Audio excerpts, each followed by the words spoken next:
Hello दोस्तों, स्वागत है आपका आपके अपने यूट्यूब चैनल स्टडी विथ एजे में। इसमें आज की वीडियो में मैं आपके लिए लेकर के आया हूं आपकी अंकुर अभ्यास पुस्तिका, जो आपके गणित विषय की है दोस्तों, और कक्षा चौथी के बच्चों के लिए आई हुई नई वर्कबुक है। और दोस्तों आपकी हिंदी, अंग्रेजी, पर्यावरण इसकी वीडियोस चैनल पे मैंने करवा दिया है, तो चैनल पे जा कर के उन वर्कबुक को अवश्य देखिए। किस प्रकार से मैंने सारी चीज़ें बताया है उन्हें देखिएगा। और आपकी ओलंपियाड परीक्षा, नवोदय विद्यालय की परीक्षा, तिमाही परीक्षा, छमाही, वार्षिक परीक्षा, इन परीक्षा के पहले मैं इम्पोर्टेंट प्रश्नों की वीडियो लेकर के आता हूं, जो आपके परीक्षा में आने वाले महत्वपूर्ण प्रश्न होते हैं उन वीडियो में। तो उन वीडियोस को देखने के लिए चैनल को सब्सक्राइब कर लेना, ताकि जब भी मैं वो वीडियो डालूं आपको समय पर सारी चीज़ें मिलें और उन्हें पढ़ करके आप काफ़ी अच्छे नंबरों से पास हो सकें। आइए देखते हैं सप्ताह 15 में दिवस 1। इसमें सबसे पहले दिया है अतिरिक्त वर्कशीट, मतलब कि जो आपने इसके पहले का सप्ताह पढ़ा था उसके कुछ प्रश्न हैं इसमें। आइए देखते हैं, पहला है ज्ञात कीजिए कितना होगा। जैसे उदाहरण के लिए दिया है 5 रुपए के 4 सिक्के, है ना। तो 5 रुपए के आपके पास 4 सिक्के होंगे तो कितने रुपए हो जाएंगे? 20 रुपए हो गए। इसी प्रकार से लिखा है 10 रुपए के 5 नोट, तो 10 रुपए के 5 नोट रहेंगे आपके पास तो कितने होंगे? 50 रुपए हो जाएंगे, है ना। इसके बाद यहाँ पर लिखा है 20-20 ग्राम के 5 पॉपकॉर्न के पैकेट का वजन कितना होगा। तो देखो 20-20 ग्राम के 5 हैं ना, 20 ग्राम फिर 20 ग्राम, ऐसे 5 बार जोड़ेंगे तो कितना हो जाएगा दोस्तों? 100 ग्राम। तो आपको यहाँ लिखना है 100 ग्राम होगा। इसके बाद अगला प्रश्न है 10 रुपए वाले 3 पेन का कुल मूल्य क्या होगा। तो 10 रुपए वाले 3 पेन है तो कितने हो जाएंगे? 30 रुपए होंगे। इसी प्रकार से 5-5 पौधे वाली 3 कतारों में कुल पौधों की संख्या। तो एक लाइन में 5 पौधे हैं, फिर दूसरी लाइन में फिर 5, तीसरी लाइन में फिर 5, तो कितने हो गए? 15 पौधे हो गए। तो इस प्रकार से आपको इसमें लिखना है और ऐसे कंप्लीट करना है। इसके बाद अब सप्ताह 15 में क्या आएगा? पाठ 6 कबाड़ी वाला, इसके बारे में पढ़ते हैं और हम गणित देखेंगे कि कैसे इसमें लिखना है। सबसे पहले यहाँ है गुणनफल लिखिए। अनुमानित लिखना है पहले तो, है ना, कि 3 गुणा 41 करेंगे तो कितना आएगा? 83 आएगा, है ना। हमने अनुमान से लिख दिया कि 83 होगा, लेकिन जब हम इसको सही में गुणा किए तो कितना आया? 123 आया। तो इस प्रकार से हम लिखेंगे। फिर 30 गुणा 4 कितना आएगा? तो हमने लिख दिया 120 आएगा, है ना। जब हमने गुणा किए तो कितना आया? 120 ही आया। फिर 3 गुणा 40, तो ये भी 120 हमने लिखे और 120 ही आया। फिर 5 गुणा 21, तो हमने 105 लिखे और 105 ही इसका उत्तर आया। इस प्रकार से हम यहाँ पर लिखेंगे। आगे है यहाँ पर 50 गुणा 6, तो 300 हमने अनुमान लगाया 300 होगा और 300 हुआ करके देखे तो, है ना। तो इस प्रकार से आपको लिखना है और यहाँ पर ऐसे करके देखना है बच्चों। तो ऐसे आप यहाँ पर ऐसे कंप्लीट करेंगे प्रश्न नंबर 1 को। आगे देखते हैं दूसरे नंबर का प्रश्न है। इसमें लिखा है दी गई सारणी में दी गई रेट लिस्ट को देखकर नीचे दिए गए प्रश्न के उत्तर देना है। अब यहाँ रेट लिस्ट लिखा है, इसको हमें देखना है कि क्या इसमें लिखा गया है। तो देखिए रेट लिस्ट में क्या है? बेकार कागज़ जो है वो 5 रुपये, क्या तो यहाँ पर है प्रति किलो, यानी 1 किलो 5 रुपये का है।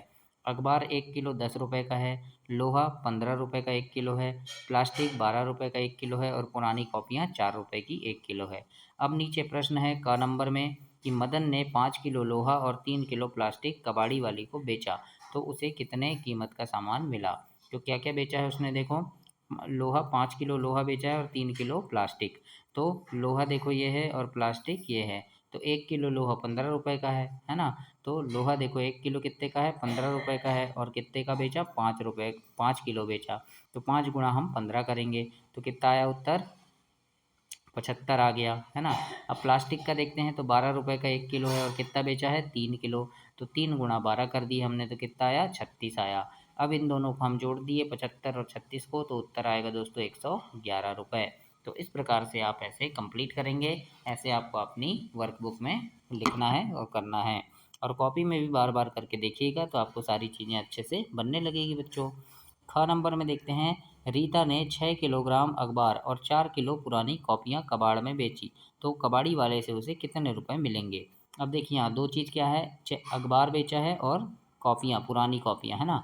तो अखबार का देखेंगे हम, देखो 10 रुपये 1 किलो का और पुरानी कॉपियाँ 4 रुपये की 1 किलो। तो अखबार का हम देखेंगे 10 रुपये का 1 किलो है तो 6 किलो बेचा, तो 6 गुणा 10 कर दिया हमने तो 60 हो गया। फिर कॉपियाँ जो है वो 4 किलो बेचा और 4 रुपये का 1 किलो है तो 4 गुणा 4 कर दिए, तो ये हो गया 16 रुपये। अब ये हम 60 और 16 को जोड़ देंगे तो 60 और 16 कितना हो गया दोस्तों? 76 हो गया। तो इस प्रकार से आप यहाँ पर ऐसे इसको गणित को करेंगे। आगे देखते हैं अब यहाँ पर दिवस 2 में लिखा है प्रश्न नंबर 1, निम्नलिखित सारणी में एक कपड़ा व्यापारी द्वारा खरीदी बेची गई सामग्री की कीमत दी गई है। ध्यान से देखकर नीचे दिए गए प्रश्न को हल कीजिए। तो यहाँ पर सामग्री है, देखो शर्ट तो खरीदी है उसने कितने की, 180 रुपये में, है ना, और बेचा कितने में, 200 रुपये में बेच दिया। फिर टी शर्ट 140 में खरीदा और 150 में बेच दिया। पैंट 340 में खरीदा और 350 में बेच दिया। इस प्रकार से है। अब यहाँ प्रश्न ए में लिखा है व्यापारी द्वारा एक दिन में 2 शर्ट बेची गई तो उसे कितने रुपए की बचत हुई। तो देखो टी शर्ट तो देखो क्या हुआ, एक शर्ट का बिक्री मूल्य कितना है, तो एक शर्ट का बिक्री मूल्य है 200 रुपये, 200 में बेचता है वो, तो हम लिखेंगे एक शर्ट का बिक्री मूल्य 200 रुपये है ना। तो 2 शर्ट उसने बेचा है तो 2 शर्ट का मूल्य कितना हो जाएगा, 200 गुणा 2, तो ये हो गया दोस्तों 400 रुपये।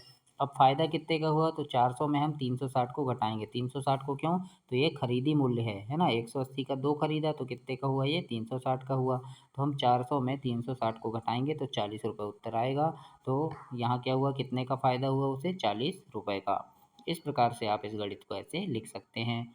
बी नंबर में लिखा है व्यापारी द्वारा 7 पेंट बेचने में कितने रुपए की बचत होगी। तो देखो पेंट एक बेचा कितने में, 350 में, और ख़रीदा था 340 में, है ना। तो अब यहाँ देखेंगे एक पेंट 350 रुपये में, तो 7 पेंट कितने में बेचेगा, 350 गुणा 7 कर दी हमने, तो 2475 आया, 2450 आया, 2450 रुपये। अब खरीदी मूल्य क्या था उसका, तो 340 में ख़रीदा था, 340 गुणा 7 करेंगे तो 2380 आया। अब इन दोनों को इसको घटा देंगे, तो यहाँ पर हम 2450 में 2380 घटाएंगे तो 70 रुपये इसका क्या होगा, उत्तर होगा। तो इस प्रकार से हम इसको हल करेंगे। सी नंबर में है कि यदि व्यापारी को टी शर्ट बेचने में 30 रुपये की बचत हुई तो उसके द्वारा कितनी टी शर्ट बेची गई, है ना। तो अब हम यहाँ देखेंगे कि एक टी शर्ट में 10 रुपये की बचत होती है ना, कितने की, 10 रुपये की। तो 30 रुपये में तो 30 भागित 10 कर देंगे हम, तो उत्तर क्या आएगा हमारा, 3 आएगा। तो लिख देंगे यहाँ 3 टी शर्ट बेची गई। इस प्रकार से आपको इस गणित को ऐसे हल करना है और ऐसे लिखना है बच्चों। इसके बाद हम देखेंगे दिवस 3, इसमें है निम्नलिखित संख्याओं का गुणनफल ज्ञात करना है। 42 गुणा 12, तो इस प्रकार से आप गुणा करेंगे, है ना, नहीं बनता तो एक एक संख्या से करेंगे। 2 का गुणा पहले 2 में तो 2 दूनी ये 4 हो गया, फिर 2 का 4 में तो 2 चौके 8 हो गया, फिर 1 का करेंगे 1 दूनी तो ये 2 हो गया, फिर 1 चौके 4 हो गया, है ना। इस प्रकार से किए। अब यहाँ दोनों को हम जोड़ देंगे तो 4 के नीचे कुछ नहीं है तो 4 हो गया, फिर 8 और 2 कितना हुआ, 10, तो 10 की शून्य हासिल आई 1, फिर 4 और 1 5, तो ये 504 हमारा उत्तर होगा, है ना। इसी प्रकार से आप बी नंबर को करेंगे 65 गुणा 10, और इसी प्रकार से सी नंबर, है ना, मैंने यहाँ कर लिया है। अगर कोई चीज़ समझ नहीं आती तो कमेंट बॉक्स में कमेंट कर सकते हैं दोस्तों और पूछ सकते हैं, और वीडियो कैसी लगी ये भी आप बताएंगे ज़रूर। आगे देखते हैं प्रश्न नंबर दूसरा है, एक दूध वाला प्रतिदिन 15 लीटर दूध बेचता है, मतलब एक दिन में 15 लीटर बेच रहा है, तो 20 दिन में कितना दूध बेचेगा। तो यहाँ हम हल करेंगे इसे, एक दिन में बराबर 15 लीटर, तो 20 दिन में कितना होगा, 15 गुणा 20, तो 15 गुणा 20 करेंगे तो उत्तर क्या आएगा, 300 आएगा। तो उत्तर में लिखेंगे कुल 300 लीटर दूध बेचेगा। इस प्रकार से आपको दूसरे नंबर में हल करना है बच्चों। तीसरा नंबर देखते हैं, यदि आपके घर में रोज़ 10 आलूओं की सब्ज़ी बनाई जाती है तो 22 दिन में कितने आलूओं की सब्ज़ी बनेगी। तो लिखेंगे एक दिन में 10 आलू की, तो 22 दिन में 22 गुणा 10 कर लेंगे हम, तो उत्तर आएगा 220 रुपये। तो उत्तर में लिखेंगे कुल 220 आलू की सब्ज़ी बनेगी। तो इस प्रकार से आप इसे कंप्लीट करेंगे तीसरे नंबर में। चौथा देखते हैं, इसमें लिखा है यदि आपकी कक्षा में 42 बच्चे हैं और प्रत्येक को 12 कागज़ दिए गए, मतलब एक बच्चे को 12 कागज़, तो एक दिन में कुल कितने कागज़ बांटे गए। तो देखो एक बच्चे को 12 कागज़ दे रहे हैं तो 42 बच्चे को कितने देंगे, तो 42 गुणा 12 करेंगे तो उत्तर आएगा 504। तो हम लिख लेंगे कुल 504 कागज़ बांटे गए।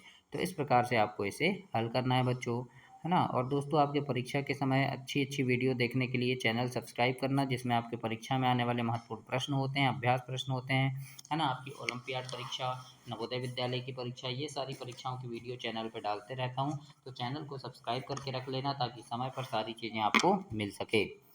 अब यहाँ प्रश्न एक है कि सारणी को देखकर सही राशि से मिलान करना है। इसको थोड़ा छोटा करके मैं आपको दिखा देता हूँ तो अच्छे से आपको समझ आएगा इसमें। अब देखिए यहाँ कितना है, 10 रुपये है ना, कितना है 10 रुपये है और गुणा 4 हुआ है, तो 10 का गुणा 4 से करेंगे तो क्या आएगा, 40 आएगा, है ना। फिर 20 रुपये है, 20 गुणा 3 करेंगे तो क्या आएगा, 60 आ जाएगा ये। फिर यहाँ 2 रुपये हैं, 2 का गुणा 6 से करना है तो 2 छिक्का क्या आ जाएगा, ये 12 से मिला देंगे। फिर ये 50 रुपये है, 2 से गुणा करेंगे तो 50 दूनी ये 100 हो गया। और ये कितना है, 5 रुपये, और 5 से गुणा करेंगे तो 5 25 हो गया। तो इस प्रकार से मैंने कैसे मिलाया है वो देखना है आपको, और ऐसे ही अपनी वर्कबुक में आपको मिलान करना है बच्चों। चलो आगे देखते हैं इसके बाद क्या है यहाँ पर। तो यहाँ है, हल कीजिए दिवस 5 में 42 गुणा 10। तो 42 में 10 का गुणा आप कॉपी में करके देखिएगा ऐसे, 42 गुणा 10 है ना, तो उत्तर कितना आएगा, 420 रुपये आ जाएगा। फिर 31 गुणा 100, इसी प्रकार से गुणा करेंगे आप तो 3100 आ जाएगा। 10 का गुणा 26 में करेंगे तो 260 आएगा, और 100 का गुणा 150 में करेंगे तो कितना आएगा, 15,000 आ जाएगा, है ना। तो इस प्रकार से आप इसको गुणा करेंगे। इसके बाद ई नंबर में है दोस्तों, ई नंबर में 5 गुणा 1000, तो ये हो जाएगा 5000। फिर 1000 गुणा 1, तो 1000 में 1 का गुणा करेंगे तो 1000 ही आएगा। फिर 10 गुणा 100, तो 10 गुणा 100 कितना होगा, 1000 हो जाएगा। 20 गुणा 10, तो 20 दहम 200 हो गया ये। और 30 गुणा 20 कितना हो जाएगा, 600। तो इस प्रकार से आप अपनी कॉपी में भी गुणा करके इसको देखेंगे। 24 गुणा 100 2400 होगा। तो ऐसे आप इसे कंप्लीट करेंगे बच्चों। आगे देखते हैं अब क्या दिया है। तो इसके आगे है सप्ताह 6। इसमें प्रश्न नंबर 1 है, अनुमान लगाकर बताएं कि 5 गुणा 61 का गुणनफल 300 से अधिक है या 400 से अधिक है। तो 5 गुणा 61 हम ऐसे 61 में, है ना, 61 में 5 का गुणा कर लेंगे और देखेंगे, 5 एकम 5 हुआ और 5 एक्का 30 हुआ। तो किससे अधिक है, 300 से अधिक है कि 400 से, तो 300 से अधिक है। देखो 305 मतलब 300 से ज़्यादा है, तो हम लिख दिए यहाँ 300 से अधिक होगा। तो इस प्रकार से आपको यहाँ लिखना है। फिर दूसरा है, सोच कर लिखें कि 52 गुणा 4 का गुणनफल 200 से कम है या अधिक। तो आप कॉपी में ऐसे अलग से 52 गुणा 4 ऐसे कर लेंगे, 4 दूनी 8 हुआ और 4 पंचे 20 हुआ। तो क्या है, 200 से कम है या अधिक बोला है, तो 200 से क्या है, अधिक है, 208 है ना, तो हम लिख दिए 200 से अधिक होगा। इस प्रकार से आपको इसमें लिखना है। तीसरे नंबर में है, एक व्यापारी द्वारा 5 किलोग्राम तुअल दाल 100 रुपये प्रति किलोग्राम के भाव से खरीद कर 110 रुपये प्रति किलोग्राम के भाव से बेच दी गई। व्यापारी की कितनी कमाई हुई, है ना, यानी वो 1 किलो 100 रुपये का खरीदा और 1 किलो 110 रुपये का बेच दिया। तो देखो, और कितना खरीदा है, 5 किलो। तो देखो 5 किलो 100 रुपये में खरीदा तो 500 का हुआ, और 110 में बेचा तो 550 का हुआ। तो हम 550 में 500 को यहाँ घटा लेंगे तो कितना आया उत्तर, 50 रुपये आया। तो हम लिख देंगे 50 रुपये कमाई हुई। तो ऐसे आपको लिखना है। चौथे नंबर में पूछा है, यदि एक केला विक्रेता 1 दर्जन केले 60 रुपये में खरीद कर 65 रुपये में बेच देता है तो 2 दर्जन केले बेचने पर उसे कितने रुपए का मुनाफा होगा। तो देखो खरीदा किसने, उसने कितने का, उसने 60 रुपये का, तो 60 गुणा 2 कर दिए हमने तो 120 आया, है ना। उसके बाद बेचा कितने में, 65 में, तो 65 गुणा 2 किए तो 130। तो 130 में 120 घटाएंगे तो क्या आएगा, 10 रुपये का फायदा हुआ। तो इस प्रकार से आपको यहाँ लिखना है और ऐसे गणित को करना है बच्चों। आगे देखते हैं 5वां नंबर का प्रश्न है, इसमें निम्नलिखित संख्याओं का गुणनफल ज्ञात कीजिए। 32 गुणा 10, तो इस प्रकार से आप लिखकर गुणा करेंगे। शून्य का गुणा 2 में तो शून्य दूनी शून्य होगा, फिर यहाँ शून्य होगा। 1 का 2 में तो 1 दूनी 2, 1 तिया 3, है ना, 320 उत्तर आएगा। ऐसे ही 60 गुणा 13 करेंगे, 60 गुणा 13 ऐसे कॉपी में लिख लेंगे। पहले 3 का करेंगे शून्य में, 3 शून्य शून्य, फिर 3 का 6 में, 3 चिंग 18 हुआ, है ना। फिर यहाँ कट कर लेंगे, 1 का शून्य में तो 1 शून्य शून्य हुआ और 1 का 6 में 1 छिक्का 6 हुआ। अब इन दोनों को जोड़ देंगे तो शून्य का शून्य, 8 की 8, 6 और 1 7, 780 आया। तो इस प्रकार से आप इनके गुणा करेंगे बच्चों। छठवें नंबर में है, अगर आप प्रतिदिन 6 रोटी खाते हैं तो 20 दिन में कितनी रोटी खाएंगे। एक दिन में देखो 6 रोटी है तो 20 दिन में कितना होगा, 6 गुणा 20, तो 6 गुणा 20 करेंगे तो 120 रुपये उत्तर होगा। 7 नंबर का प्रश्न है, अगर अमन के पास 20 रुपये के 6 नोट और अलीम के पास 50 रुपये के 2 नोट हैं तो किसके पास अधिक हैं। तो अमन के पास देखो 20 गुणा 6 कितना हो गया, 120 हो गया। अलीम के पास 50 गुणा 2 कितना हो गया, 100 हो गया, 50 दूनी 100। तो किसके पास अधिक है, तो अधिक किसके पास है, अमन के पास। तो हम लिख देंगे अमन के पास अधिक रुपए हैं। इस प्रकार से आपको लिखना है। 8वें नंबर का प्रश्न है, इसमें ₹5 के 20 सिक्कों का मूल्य कितना होगा? तो 20 गुणा हम 5 कर देंगे तो 20 पंचे 100 होगा। तो उत्तर में लिखेंगे ₹100 होगा, है ना। कॉपी में आपको गुणा करके देखना है बच्चों, क्योंकि गुणा करके देखोगे तो बहुत अच्छे से आपको गणित बनने लगेगा, है ना। बार बार प्रयास करोगे तो कोई भी चीज़ बनने लगती है, इसलिए घर पे प्रयास ज़रूर कीजिएगा, है ना। तो आपको सारी चीज़ें बनने लगेगी। 9वें नंबर में है आपका 32 गुणा 100 का मान क्या होगा? तो हम 32 में 100 का गुणा करेंगे, नहीं बनता तो ऐसे 100 गुणा 32 कर लेंगे, है ना। तो 32 शून्यम शून्य, 32 शून्यम शून्य और 32 एकम 32, तो उत्तर क्या आएगा हमारा? 3200 होगा। कॉपी में करके देख लीजिएगा ऐसे, है ना। इसके बाद है 90 गुणा 10 का मान ज्ञात कीजिए। तो 90 में 10 का हम गुणा कर लेंगे तो उत्तर क्या आएगा? 900 आएगा। आप गुणा करके ऐसे देखिएगा, 90 गुणा 10, है ना। तो इस प्रकार से क्या आएगा? 900 उत्तर होगा।